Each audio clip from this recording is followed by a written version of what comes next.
What's going on, everyone? My name's Brosho. Welcome back to a brand new video. Today, I'm talking about something different. Something that I have been really excited for and I've been waiting for the past year, which is something different compared to what I normally do on my channel. Pokemon Legend Arceus. I've been waiting for this game and I've been loving this game so far of what I played, and I want to give you guys my thoughts of it so far. But before we get into it, if you guys could like, comment, and subscribe if you're new. I'm sure this video will probably bring in some new people. Go do that. That would be nice. You'll see a bunch of Zelda stuff, but I think you'll like what you see. But Pokemon Legends Arceus, the game came out on Friday. It's Tuesday, or no, it's Wednesday right now when I'm recording it, so it's been a few days. I probably have about 12 hours into this game, and I've really been enjoying it. This game, as someone I've been playing Pokemon for years, and Gen 8 I was really excited for. Sword and Shield I was really excited for, but when you actually got Sword and Shield, I swear Sword and Shield was like the most plain Pokemon game ever. Like, seriously. It's literally, you start off, you get your starter, you encounter the legendary, and you literally go through all the way gym 1 through 8. Then after the 8th gym, I believe, is when you finally do catch the legendary for the game. And then it's on to the championship, and I believe that was basically it. I mean, it was still about, maybe for me, it was probably around 40 to 50 hours, but that was really it to the game. Which I did eventually buy the Isle of Armor and the Crown Tundra DLC, which was better. I enjoyed that, but they should have, I think in the main game, they should have had much more into it, because I swear, every other Pokemon game before Sword and Shield, I don't know, I just feel like Sword and Shield was just like so extremely plain. But this game right here, Legends Arceus, I've been enjoying it a lot, and I just want to say the Pokemon formula, they have kept the same thing for so long, and this game is like such a breath of fresh air for the Pokemon formula, because I really enjoy how this game is just so much different from your average Pokemon game. So starting off this game, instead of going and battling all the gyms and eventually facing the Elite Four and the champion, this game is more focused around catching Pokemon and completing your Pokedex, which I really enjoy. I believe this game has 5 major areas. Don't quote me on that, because I'm only on the 3rd main area right now. But you go around and you catch Pokemon. You catch them in different ways. Sometimes you go sneak into the tall grass and catch a Pokemon, where in another case, maybe you battle the Pokemon. And each of these individual events that you complete help to fill up your Pokedex, which I really enjoy. I love. So like the wild area in Sword and Shield was it was a precursor to this. It was like somewhat of a half step in this direction, which I think they still have a lot to do in terms of taking a Pokemon game and making it much more open world, sort of, and catching Pokemon and everything. But the wild area, you kind of get where they were going with it. But this game, I enjoy just Pokemon being everywhere. As you go to each area, there's more and more different kinds of Pokemon from the previous area, different from the previous areas that you've been to, and that formula is very, very cool. I enjoy just going around and just chucking Pokeballs at Pokemon and just catching a bunch of them. And in this open world, you also have alpha Pokemon, which are more powerful Pokemon. They're usually around 20 levels ahead of you from what I've seen so far, which they are much harder to defeat and take down. But you can get them early on in the game, which is really great, and they add to the challenge of this game. One thing that I noticed is that it seems to me so far that you won't overlevel your team, and I also think that people around you, and maybe the Pokemon also, scale up to be higher level than you. Don't quote me on that, but that's just what it seems to me so far. I mean, it depends on where you are also, because like obviously the newest areas that you unlock will have higher level Pokemon, but besides that, Pokemon battles in this game, I really enjoy Pokemon battles in this game. It seems much more natural. It seems much more fluid. You get into battle much quicker and you can leave battle much quicker. It just flows much better. That's, I guess, for lack of a better term, it flows much better. there. And I really enjoy that. You're constantly battling against Pokemon, which is the main focus, like I said, but battles against other people, they don't happen that often, but when they do, they are really fun, and it's really enjoyable. Since in this world, in the Hisui region,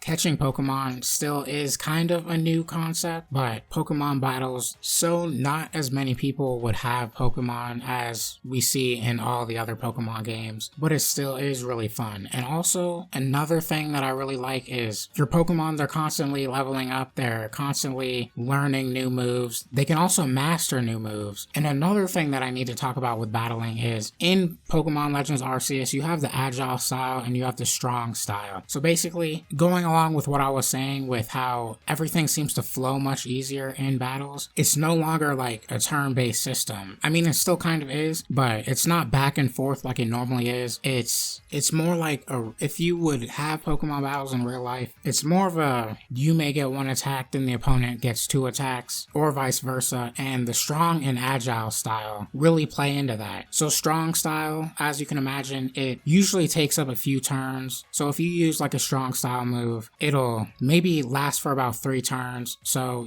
your opponent will then get 3 attacks in on you. While agile style, they're usually very quick and you can get multiple attacks in. But the thing is, with each of those, strong style, as you can imagine, does more damage, while agile style does less damage, but you can easily build up those combos, which is something I really enjoy. And especially when I'm trying to face like a noble Pokemon, or especially when I'm trying to take on like an alpha Pokemon, it can be really useful when I'm trying to catch one of those, because let's say I used a super effective strong style attack and I knock down a Pokemon's HP. That's usually what I do in order to get that alpha Pokemon's HP down. And then if I want to use a similar attack, I can use the same attack, but then I can also switch to the agile style. So it'll still be super effective, but it'll do less damage. That's what I really enjoy about this. It just makes it easier to catch Pokemon, which I really enjoy. But that's what I have to say about battling. Another cool aspect about this game is crafting. Crafting in an open world is a really cool idea, and I think they've done it really well in this game. I mean, they could obviously tweak things here or there, but crafting, since you're able to go throughout the world and you can find items, I mean, you're constantly knocking acorns and Capricorns off of trees, and you can use those to craft things like Pokeballs. I really enjoy what they've done with this, where you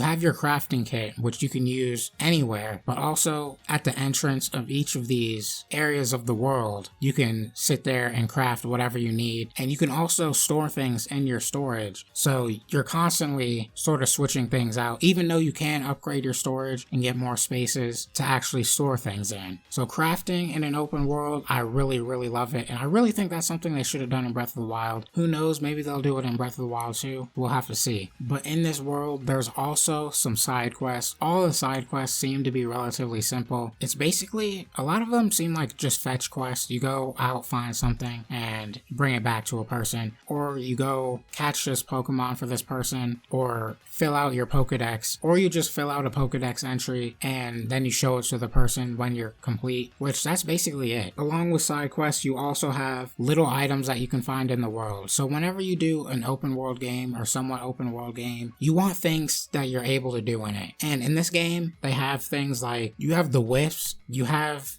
satchels for different people that have lost their satchel in the wild, which you can go out and find, and you can do that for some little reward. I forget exactly what, but in each stage there are several satchels that you can find, which I guess is pretty cool. You get a little something for it. There's a few other things that you can also find in this world. There are, I believe, around 26 unknown characters for the alphabet that you can find just scattered everywhere. So far I've only found one. They seem to be harder to find, I guess. I don't know. I wouldn't know. They're just out there, very out there. And also the main thing that you can find out here is there are these purple wisps. I forget the purpose that you're collecting these, but they're kind of like Korok seeds from Breath of the Wild, except there's nowhere near as many of them. There's, I believe, about 120 of them scattered throughout all of these sections, but those you can go and you can find them, and I forget the purpose that you find them, but you probably get something pretty cool at the end. But besides that, I also like the rideable Pokemon that you have in this game. So like where I'm at,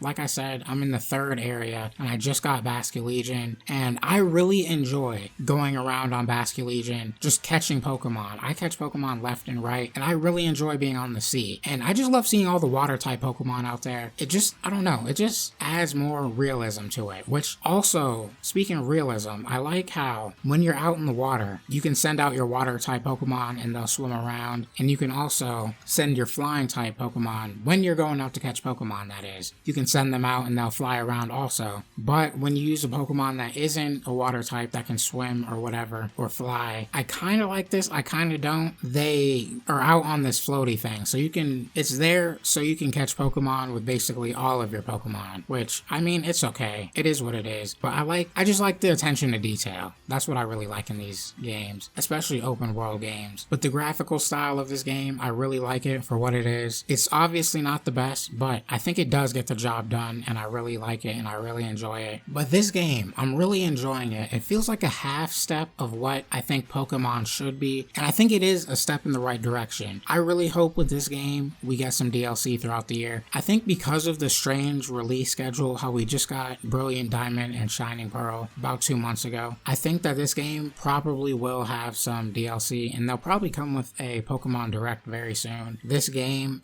I love it so far. I love the direction they're going. I love all the things that they're doing with the Pokemon battles. I love the crafting. I love the ride Pokemon. I love just all these different areas. So far, the world doesn't seem to be like it's a truly open world, but these sections that they do have, they are all pretty big. And I love how different Pokemon appear at different times of day. It's all very good, and I hope that future Pokemon games take this game into account, and I really hope this game sells really well, which, I mean, we all know it will. It's a Pokemon game. I mean, Pokemon is like, I believe it's the biggest franchise of all time. I mean, they sell 20 million copies every year. I really want to see, since Brilliant Diamond and Shining Pearl just came out, and this game just came out, I want to see how these sales compare to each other. I wonder if they both surpass 20 million, that would be insane. I want to know what you guys think about this game. All of you who have bought Legends Arceus, tell me what you guys think of it in the comment section below. I'm really enjoying it. I want to catch a lot of these new Pokemon, and I want to see all the new Pokemon in their new forms. And I really want to see where the story of this game ends up going. But for all of you who have enjoyed the video, leave a like, comment, and subscribe, and hopefully I'll make another part to this video. I don't know, we'll have to see. But like, comment, and subscribe, and I've been Bro Show, and I'll see you guys in the next video. Peace.